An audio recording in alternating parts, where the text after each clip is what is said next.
Salut les collectionneurs, aujourd'hui on s'envole vers le ciel. Je vous propose de découvrir la toute nouvelle gamme Skytrails de Playmobil, un tout nouveau jouet d'action sorti en 2025. Voici les 8 premières boîtes de cette collection et je vous propose d'en faire le détail.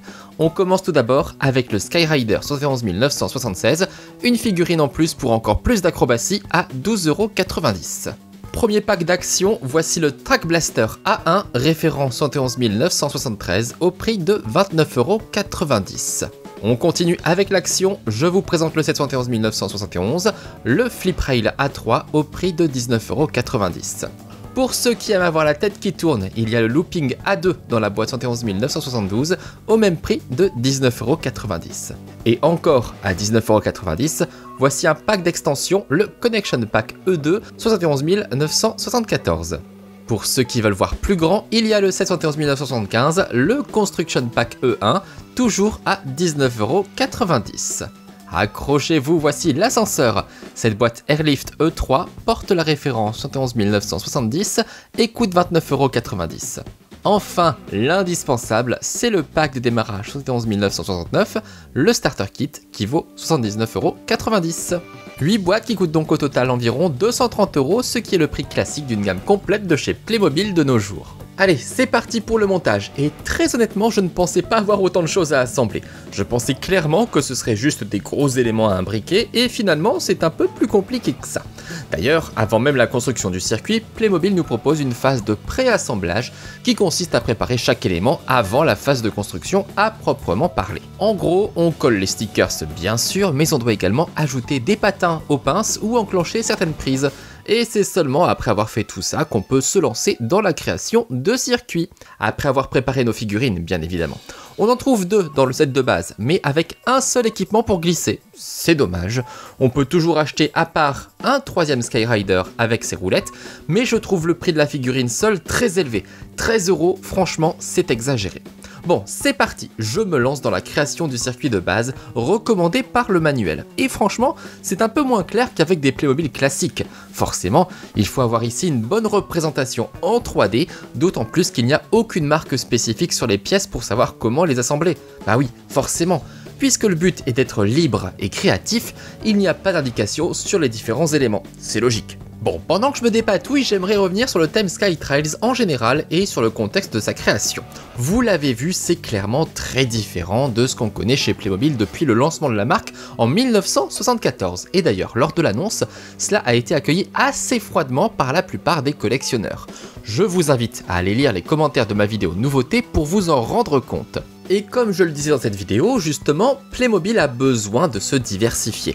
Cela fait plusieurs années que l'entreprise connaît de grandes difficultés à cause de la hausse du coût de l'énergie et des matières premières, de l'échec cinglant de certaines collections comme Ayuma ou Dino Rise, et d'un contexte économique global moins favorable. Résultat, c'est pas la joie pour l'entreprise Playmobil. Donc, pour essayer de s'en sortir, il tente de se diversifier en mettant un pied dans le jouet d'action en plus du jouet d'imagination.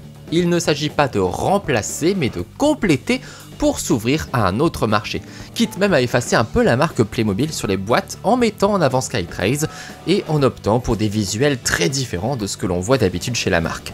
Voilà donc pour la stratégie, comme quoi avec mes vidéos vous en apprenez aussi sur le fonctionnement d'une entreprise. D'ailleurs, vous ne le saviez peut-être pas, mais Playmobil est une diversification à l'origine.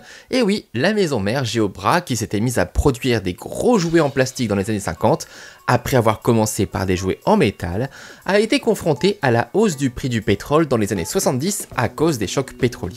Et le pétrole à l'époque, c'est la seule et unique matière permettant de fabriquer leurs jouets en plastique. Il a donc fallu imaginer un jouet plus petit, nécessitant donc moins de pétrole pour le fabriquer, et c'est comme ça qu'est née la figurine Playmobil en 1974. Ici, les mêmes causes entraînent les mêmes conséquences, avec des matières premières plus chères, il faut penser différemment et proposer autre chose. Cette fois-ci, 50 ans plus tard, c'est Skytrails. Bon, j'avance bien dans le montage et comme vous le voyez, c'est forcément toujours un peu la même chose. Mais ça va plutôt vite quand même, donc tant mieux. Et justement, pour revenir à Skytrails, je peux vous dire que pour ma part, j'étais assez curieux. Et je ne dirai jamais que c'est mauvais simplement parce que c'est différent ou parce que c'est quelque chose que je n'attends pas en tant que collectionneur. J'y suis donc allé avec un a priori plutôt positif puisque cette idée de circuit interactif m'intriguait. Après tout, une figurine qui file sur des circuits tortueux avec la possibilité de concevoir à l'infini nos propres tracés, sur le papier, la proposition est carrément dingue. Des loopings, des ascenseurs, des changements de circuit, c'est comme des vraies montagnes russes. Pendant la construction, j'imaginais tout ce que j'allais pouvoir faire et j'essayais déjà de concevoir un énorme circuit dans ma tête. Même si c'est un jouet d'action, on n'en oublie donc pas le côté imagination et création. Allez, on en a presque fini avec l'assemblage de tous les éléments. Et voilà, alors, à partir de tous ces éléments, c'est-à-dire les 8 boîtes de la première vague de Skytrails, je me suis fixé un objectif, créer un circuit inédit et fonctionnel, et j'insiste évidemment sur ce point, comprenant toutes les interactions bien sûr, mais aussi tous les rails. J'y ai passé plusieurs heures vraiment, on s'y est même mis à 2 puisque j'ai été aidé par Clément, mon compagnon. Et je peux vous l'avouer, nous avons échoué. Bon, j'ai quand même réussi à construire ce circuit double, exploitant toutes les interactions sur 2 tracés, mais je n'ai pas pu caser tous les rails. Voici justement tous les éléments de la gamme que je n'ai pas utilisés, et comme vous le voyez, il en reste un paquet. Je trouve que la gamme est clairement déséquilibrée, car on manque par exemple cruellement de tubes blancs pour créer des supports, alors qu'il me reste sur les bras je ne sais pas combien de connecteurs gris, c'est quand même bête. Bon, pour nous aider à construire un circuit, on a quand même quelques dessins dans les manuels. Ça peut donner des idées, mais à noter qu'on n'a pas le pas à pas. Et surtout, le seul circuit reprenant toutes les boîtes de la gamme, que vous trouvez ici sur la page de droite, est présenté d'une manière pas du tout pratique si on veut le reproduire.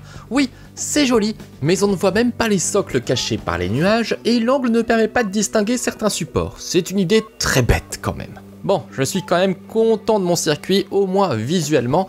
J'aime beaucoup voir le tracé qui s'entremêle comme un énorme plat de spaghettis. Il faut bien sûr faire attention à ne pas créer de collision, ce qui risque sinon de ralentir ou de bloquer la figurine. Et bien évidemment, le circuit doit toujours aller vers le bas. Il n'y a pas de moteur dans le Skyrider, hein. Certains éléments comme la cible et surtout le looping demandent d'ailleurs une grande vitesse pour bien fonctionner. Il faut donc une pente longue et forte pour pouvoir les utiliser, ce qui complique grandement la construction si on ne part pas très haut. Après, pour ce qui est de l'assemblage en lui-même, cela reste assez simple. Les rails orange s'emboîtent tous grâce à leurs trous et ils peuvent surtout se plier très facilement pour créer des virages et même de légères inclinaisons grâce au point de connexion. Le plastique utilisé est souple et résistant, ce qui lui permet de résister aux contraintes. De la même manière, le système d'accroche avec des pinces permet de réajuster très facilement les éléments. Ça, c'est pratique. Et même si ça fait des supports en moins, vous aurez forcément besoin de consolider votre circuit avec des barres transverses, surtout tout en haut des colonnes les plus hautes. Allez, avant de se lancer dans le circuit, on va recruter nos Skyriders. Nous avons donc 3 modèles, 2 hommes et une femme. J'aime beaucoup leurs combinaisons futuristes qui se ressemblent mais qui ont aussi chacune leur style. Pour pouvoir glisser, nos Skyriders ont besoin de s'équiper de leurs roulettes. Comme je vous l'expliquais durant le montage, on n'en a qu'une seule dans la boîte de base alors qu'il y a 2 figurines, c'est dommage. Pour équiper une figurine, c'est comme mettre un sac à dos à un Playmobil, il suffit de bien l'accrocher. Mais comme c'est lourd, le cliquet ne peut pas rester debout. Attention, autour du cou, là c'est mal accroché. Voilà, c'est mieux comme ça. Comme c'est un accessoire standard, vous pouvez utiliser d'autres figurines pour les transformer en Skyrider à leur tour. Essayez pour voir. Et bien ça y est, cette fois-ci, il est temps de lancer la course sur mes 2 tracés. C'est parti!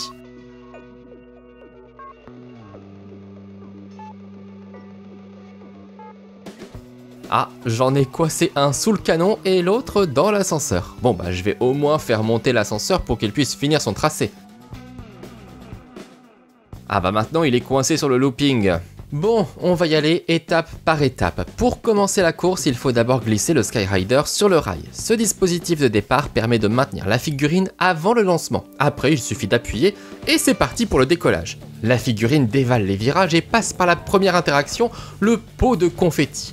Je vous mets le ralenti pour bien comprendre ce qui se passe. En arrivant au niveau du pot, la figurine fait tourner une trappe qui libère une tonne de petites billes de plastique orange et bleu. ça tombe partout, ça tombe par terre, et voilà le résultat. Alors, je ne sais pas quoi dire parce que franchement, pour moi, c'est peut-être une des pires idées de la gamme. C'est juste un enfer à ramasser, ça roule et ça se glisse partout.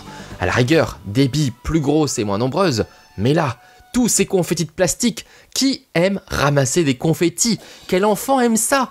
Vraiment, je ne comprends pas l'idée.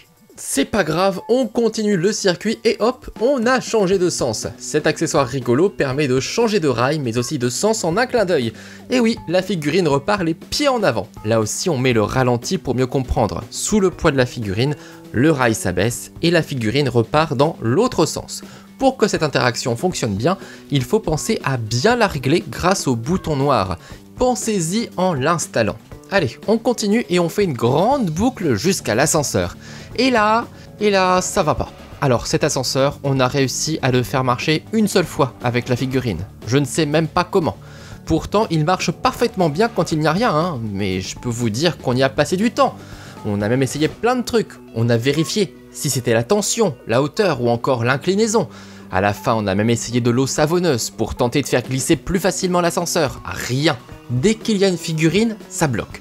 Certainement parce que c'est trop lourd, mais ce n'est pas normal, c'est censé marcher et je n'ai rien pour régler ça. Bon, allez, on va l'aider à aller jusqu'en haut et on va continuer le circuit pour se faire le looping. Et cette fois-ci, c'est passé. Ouf!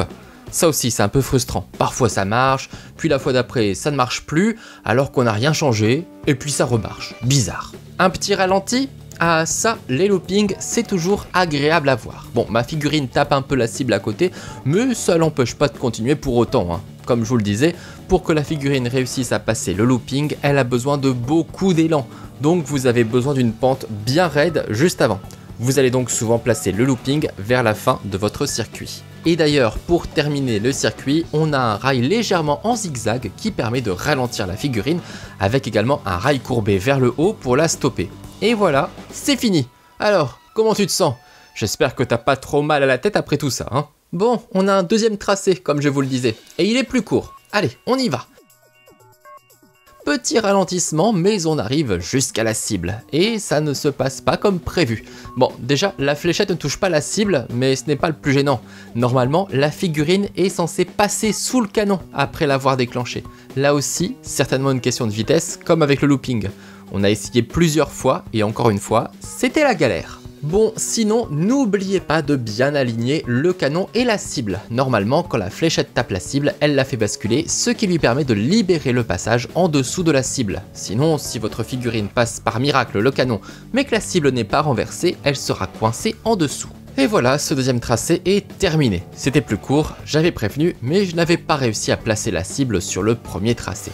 Bon, après tout ça, qu'est-ce qui s'est passé ? Avec le mouvement provoqué par le passage des figurines, la structure tremble toujours un peu et toujours suffisamment pour que les supports se détachent ou pour que les colonnes s'inclinent. Donc soit on s'amuse à tout remettre en place à chaque fois, soit on laisse le tracé se déformer petit à petit, ce qui parfois modifie les réactions du Skyrider et l'empêche de finir sa course. Franchement, quand je vois les supports parfois, je me dis qu'un peu plus de fermeté n'aurait pas été de trop. Bon, si je résume, on a quoi comme élément interactif? On a le point de départ, simple, fonctionnel, il fait ce qu'on lui demande. Le pot à confetti présent dans le set de base, un vrai cauchemar pour moi, j'en dors plus la nuit, éloignez ce truc de ma vue. Les changeurs de rails, ce n'est pas spectaculaire, mais ça fonctionne. Et je me dis que ça peut être marrant de les enchaîner. L'ascenseur, sans commentaire. Soit je n'ai vraiment pas eu de bol et j'ai eu un modèle défaillant, soit il y a un gros souci de conception. Je veux bien vos retours dans les commentaires si jamais vous l'avez, car on a vraiment tout tenté pour le faire fonctionner. On l'a même construit et reconstruit plusieurs fois. Le looping, c'est une galère à placer. Vraiment, j'ai dû m'y reprendre plein de fois car on n'arrivait jamais à atteindre la bonne vitesse pour le passer. Résultat, il faut une super pente, ce qui raccourcit forcément le circuit. Fausse bonne idée en l'état, selon moi. Et puis pour finir, la cible, pareil, une galère inutile, une de plus. Alors, c'est le moment de vous donner mon ressenti. Déjà, premier point, en tant qu'adulte, si j'ai eu du mal à créer un circuit fonctionnel, je n'imagine même pas comment certains enfants vont galérer et s'énerver. Donc mon conseil déjà, n'essayez pas forcément d'être créatif et reproduisez les quelques circuits proposés. Vous pourrez apporter des modifications petit à petit. Ensuite, deuxième point, certaines interactions n'ont simplement pas fonctionné chez moi, je pense à l'ascenseur ou à la cible, ou alors elles sont trop complexes à placer, comme le looping qui nécessite une très grande pente juste avant. Comme je vous l'ai dit, on a essayé plein de trucs, mais la vérité, c'est qu'on n'est même pas censé essayer tout ça.